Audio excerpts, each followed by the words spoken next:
हमारे चैनल को सब्सक्राइब करें और बेल आइकन दबाएं। तो दोस्तों, जिसका आप सबको बेसब्री से इंतज़ार था, 23 दिसंबर, आज 23 दिसंबर है और आज यह उत्तर प्रदेश पुलिस की भर्तियों का नोटिफिकेशन आया हुआ है और आज ही यह नोटिफिकेशन जारी हुआ है। आज इसको आप देख सकते हैं, यह जो है नोटिफिकेशन, और इसमें इसी के बारे में आज हम इसमें बात करें। तो इसमें आप देख सकते हैं 24,102 भर्तियां जो है आपकी अनारक्षित जनरल के लिए हैं, EWS के लिए 6,000 से ज़्यादा और अन्य पिछड़ा वर्ग के लिए 16,000 से ज़्यादा, और इसी प्रकार SC के लिए 12,000 से ज़्यादा और अनुसूचित जनजाति ST के लिए 1204, यानी टोटल मिला के 60,244 भर्तियाँ अभ्यर्थियों के लिए यह वैकेंसी निकाली गई है, नोटिफिकेशन निकाला गया है। तो इसमें पुरुष और महिलाएं दोनों जो है फॉर्म भर सकते हैं। ऑनलाइन आवेदन प्रारंभ होने की 27 तारीख है डेट, और इसकी जो है अंतिम तिथि है 16 तारीख है, और 27 तारीख को ही आज मैं आपको बताऊंगा कि किस तरीके से फॉर्म भरना है। इसलिए आप हमारे चैनल पर बने रहें और हमारे चैनल को सब्सक्राइब करें, जिससे कि जैसे ही मैं आपको फॉर्म भरना बताऊं तो आपको पता चल जाए कि मैंने इसमें नोटिफिकेशन आ जाए कि आपको पता चल जाए कि इस पर फॉर्म भरने कैसे भरना है। इसके बाद आप अपना फॉर्म बड़ी आसानी से सबमिट कर सकते हैं। और इसमें जो आवेदन शुल्क है वह 400 रुपये रखा गया है। आप यहाँ देख पा रहे हैं, सभी के लिए 400 रुपये है, SC ST हर एक कैंडिडेट के लिए। और इसके लिए कुछ इसमें जो अर्हताएँ हैं वो इस प्रकार हैं: राष्ट्रीयता, वह भारत का नागरिक हो, और इस तरीके से इसमें लिखा हुआ है। और इसके बाद और आगे देखते हैं, ऐसे अभ्यर्थी जिनका पात्रता प्रमाण पत्र आवश्यक हो और वह ना जारी किया गया हो तो ना देने से इनकार किया गया हो, यानी कि आप जहां से बिलोंग करते हैं वह आपको प्रमाण पत्र देना आवश्यक है। इसके बाद शैक्षिक योग्यताएं, आप 10वीं एवं 12वीं कक्षा उत्तीर्ण किसी भारत सरकार द्वारा मान्यता प्राप्त उसके समकक्ष का होनी चाहिए, यानी कि आप 10वीं पास हैं, 12वीं पास हैं, तो आप जो है इस फॉर्म को भर सकते हैं। और यह देखिए अप्रूव लिखा है, अंक तालिका आप जो है, यानी कि आपके पास हाई स्कूल इंटर की मार्कशीट होना चाहिए। ऐसा नहीं है कि आपने पेपर दिए है, मार्कशीट अभी पेंडिंग है तो आप इसको नहीं भर सकते फॉर्म को। इसके बाद आप देखते हैं और कुछ, जैसे आपके पास NCC का है प्रमाण पत्र, वह आप इसमें लगा सकते हैं। इसके बाद आयु के बारे में जानते हैं। आपकी पुरुष जो वर्ग है उनके लिए 1/7/2023 से देखिए यहाँ पे काउंटिंग की गई है, और 1/7/2023 को आपकी आयु 18 वर्ष से लेके 22 वर्ष के बीच में होनी चाहिए, यानी कि अभ्यर्थी का जन्म जो है 2 जुलाई 2001 और 1 जुलाई 2005 के बीच होना आवश्यक है। अथवा जो SC ST के कैंडिडेट हैं उनको अधिकतम आयु सीमा में छूट जाएगी, जो कि सरकार द्वारा जो मान्यताएं हैं और जो दी गई हैं वह उस प्रकार से छूट आपको दी जाएगी। इसी प्रकार महिला अभ्यर्थियों के लिए 1/7/2023 को ही इनकी भी गणना होगी, और 1/7/2023 को 18 से 25 वर्ष की आयु होना चाहिए, यानी कि महिला अभ्यर्थी का जन्म 2 जुलाई 1998 से 1 जुलाई 2005 के बीच होना आवश्यक है। और इनको भी जो है जो सरकार द्वारा छूट मिलती है वह उस तरीके की छूट दी जाएगी। इसी प्रकार चरित्र प्रमाण पर आपका चरित्र अच्छा होना चाहिए, यानी कि आपके खिलाफ कोई केस वेस पुलिस में नहीं चल रहा हो, ऐसा आप सुनिश्चित करें। इसके बाद वैवाहिक स्थिति, यानी कि यदि किसी पुरुष के 2 पत्नियां हैं तो वह लोग जो है इस फॉर्म के लिए इलिजिबल नहीं होंगे, अथवा आप बाद में भी पकड़े गए तो आपकी कार्रवाई जो है रद्द की जाएगी। इसके बाद शारीरिक स्वस्थता, आपको जो है पूर्ण रूप से स्वस्थ होना चाहिए। आपको कोई ऐसी गंभीर बीमारी नहीं होना चाहिए, जो कि संशोधित नियम नंबर 6 को आप पढ़ सकते हैं, उसमें दिया गया है। और जो विकलांग व्यक्ति है पुलिस सेवाओं के लिए अर्ह नहीं होंगे, वह इस फॉर्म को नहीं भर सकते हैं। भर्ती की प्रक्रिया यह जो है नियमावली 2015 के जो है अनुसार और जो संशोधित किया गया है उस प्रकार आपकी जो है भर्ती प्रक्रिया होगी, जिसमें आपका लिखित परीक्षा होगी। लिखित परीक्षा आपकी ऑब्जेक्टिव टाइप से होगी और ऑफलाइन करवाई जाएगी। जो देखिए यहाँ पे लिखा है, ऑफलाइन लिखित परीक्षा जो है करवाई जाएगी, जिसकी समय जो है 2 घंटे का होगा। इस लिखित परीक्षा में 4 सब्जेक्ट होंगे: सामान्य ज्ञान, सामान्य हिंदी और सामान्य संख्यात्मक एवं मानसिक योग्यता, मानसिक अभिरुचि, बुद्धिलिपि, तार्किक क्षमता।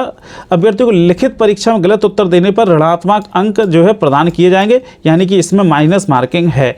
इसमें 150 क्वेश्चन होंगे, जिसमें से आपको 1 प्रश्न पर 2 मिलेंगे, और यदि आप गलत करते हैं तो 0.5 आपका अंक दूसरे प्रश्न से काट लिया जाएगा। तो इस तरीके से आपको OMR पर आपको जो है पेपर देना होगा। इस बार शायद CBT नहीं करवाया जाएगा। यदि आपका पेपर एक ही दिन होता है तो कोई बात नहीं, अगर अलग अलग पालियों में होता है तो जो नॉर्मलाइजेशन का जो प्रक्रिया है उस तरीके से नॉर्मलाइजेशन किया जाएगा। इसके बाद आपके सही उत्तर निर्धारित अंक जो है इस तरह OMR पर आपको जो जिस तरीके से द्वितीय प्रति आपको मिलती है उसका जो है आपका उसी तरीके से आपको जो है अंक दिए जाएंगे।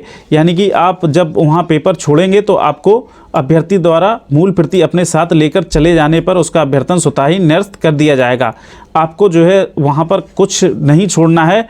और जैसे आपको मिलेगी तो 3 प्रतियों में आपको मिलेगी आपकी OMR सीट, तृतीय प्रति अभ्यर्थी की होगी, यानी कि तीसरी वाली कार्बन कॉपी आपको मिलेगी और 2 प्रतियां आपको जमा करना आवश्यक है।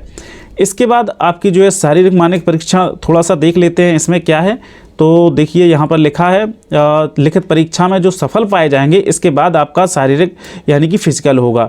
तो इसके बाद देखिए और फिजिकल के लिए जो पुरुष अभ्यर्थी हैं उनकी ऊंचाई 168 सेंटीमीटर होनी चाहिए और अनुसूचित जनजाति के पुरुष हैं उनके लिए 160 सेंटीमीटर होनी चाहिए। सीने में 5 सेंटीमीटर का फुलाव आवश्यक है, यानी कि 79 सेंटीमीटर से आपका 84 सेंटीमीटर होना आवश्यक है जो है आपका फुलाव जरूरी है पुरुष अभ्यर्थियों के लिए।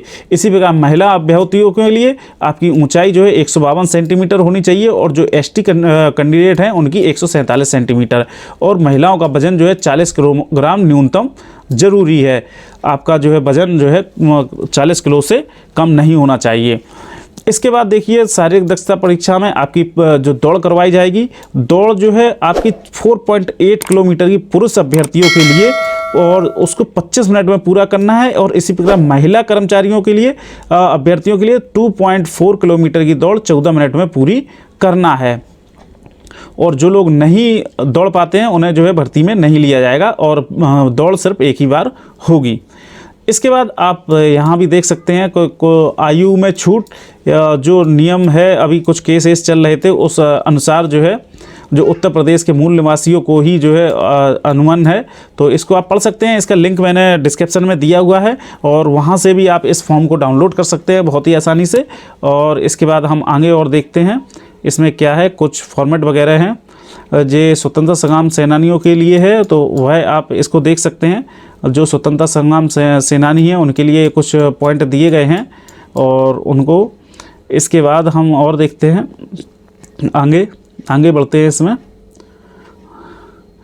और ऑनलाइन आवेदन प्रक्रिया जो कि 27 तारीख से होगी और इसमें दिया गया है ऑनलाइन कैंडिडेट रजिस्ट्रेशन पर क्लिक करके आगामी जो है प्रक्रियाओं को पूर्ण करेंगे। आप अपना debit card, internet banking, UPI के माध्यम से आप 400 रुपये भुगतान कर सकते हैं। और इस बार हेल्पलाइन नंबर एक दिया गया है, ये देखिए ये हेल्पलाइन नंबर दिया गया है, यह जो कि 18/1/2024 तक ही आप इस पर कॉल कर सकते हैं बहुत ही आसानी से। और कोई भी अगर फॉर्म से संबंधित आपको जानकारी चाहिए तो इस नंबर पर कॉल करके आप जो है अपने फॉर्म से भरने से संबंधित आप जानकारी मांग सकते हैं और शुल्क भुगतान करें। और इसके बाद शुल्क भुगतान के बाद आपको फॉर्म को सबमिट करना है। और यदि आप शुल्क भुगतान कर देते हैं और सबमिट नहीं भी करते हैं तब भी आपका जो है अंतिम तिथि को आवेदन पत्र स्वतः ही सबमिट हो जाएगा, लेकिन आप कर दें खुद से सबमिट तो ज़्यादा अच्छा है। तो इसके बाद देखिए यहाँ पे डिजी-लॉकर के माध्यम से अपलोड करना, अभ्यर्थी आवेदन की जाती वे आवेदन पत्र संकलित किए जाए शैक्षिक संबंधी जो कि डिजी-लॉकर पर उन्हें डिजी-लॉकर के माध्यम से ही अपलोड करें, जो कि प्रमाण पत्र डिजी-लॉकर पर ना हो उनकी प्रति स्कैन करके अपलोड करें। तो यह आप डिजी-लॉकर से भी आप अपने डॉक्यूमेंट्स अपलोड कर सकते हैं। फ़ोटोग्राफ और हस्ताक्षर आपका रंगीन फ़ोटो होना चाहिए और जो कि 20 KB से 50 KB के बीच में होना आवश्यक है। हस्ताक्षर भी 5 KB से 20 KB के बीच में होना आवश्यक है। और फ़ोटो के बारे में ये देखिए दिखाया गया है, चेहरे की छवि स्पष्ट दिखना चाहिए, चश्मा आसमा नहीं लगाना चाहिए और लगा होना चाहिए, नामांकन के 6 महीने के भीतर फ़ोटो लिया गया हो। और देखिए फ़ोटो का सफ़ेद या हल्के ग्रे रंग की आपकी जो पीछे का बैकग्राउंड है सफ़ेद हो या हल्के ग्रे, इसके बाद कोई नहीं होना चाहिए ब्लैक व्लैक नीला ऐसा कुछ नहीं। आप इस चीज़ का विशेष ध्यान रखें। यदि आपके पास फ़ोटो ऐसी नहीं है तो अभी आप खिंचवा लें। और आपका चेहरा दोनों किनारे से, यानी कि फ़ोटो में दोनों कान साफ दिखाई देने चाहिए, कैमरे पर सीधी नज़र हो, चश्मा पहनने की स्थिति में साफ आंखें साफ दिखनी चाहिए। जब हम फ़ोटो खींचते हैं तो कभी कभार चश्मे पर फ्लैश आ जाता है या चमक आ जाती है, वो नहीं होना चाहिए। और गिलास भी आपके रंगीन नहीं होने चाहिए, यानी कि ब्लैक आपके कांच नहीं होना चाहिए चश्मे के। इसके बाद आपको जो है कुछ 3 सेंटीमीटर चौड़ा 1 सेंटीमीटर लंबे कागज़ के टुकड़े पर काली स्याही से पूर्ण हस्ताक्षर, आपको जो है हस्ताक्षर जो है काली स्याही से करना है, नीले से नहीं करना है। जेपीजी पीएनजी फॉर्मेट में स्कैन करेंगे और 5 से 20 केबी के बीच में आपको अपलोड करना है। तो ये चीज़ विशेष ध्यान रखें, काली स्याही से ही हस्ताक्षर करना है। और यह ऑनलाइन बिंदी की कुछ प्रक्रिया है जो कि हम 27 तारीख को बताएंगे कि किस तरीके से आपको फॉर्म भरना है, उसकी पूरी जानकारी आपको दी जाएगी। अब जो व्यक्ति कहीं और नौकरी कर रहे हैं उनको नो ऑब्जेक्शन सर्टिफिकेट प्रस्तुत करना होगा, तो अभी से बनवा लें यदि आप इस भर्ती में जो है सम्मिलित होना चाहते हैं। तो इसके बाद और बहुत सारे निर्देश दिए गए हैं। और इसके बाद आप देखते हैं लिखित परीक्षा का पाठ्यक्रम दिया गया है। यह सब सामान्य ज्ञान, सामान्य हिंदी और जो है न्यूमेरिकल मैथमेटिक्स और जो है रीजनिंग वगैरह यह सब आएगी।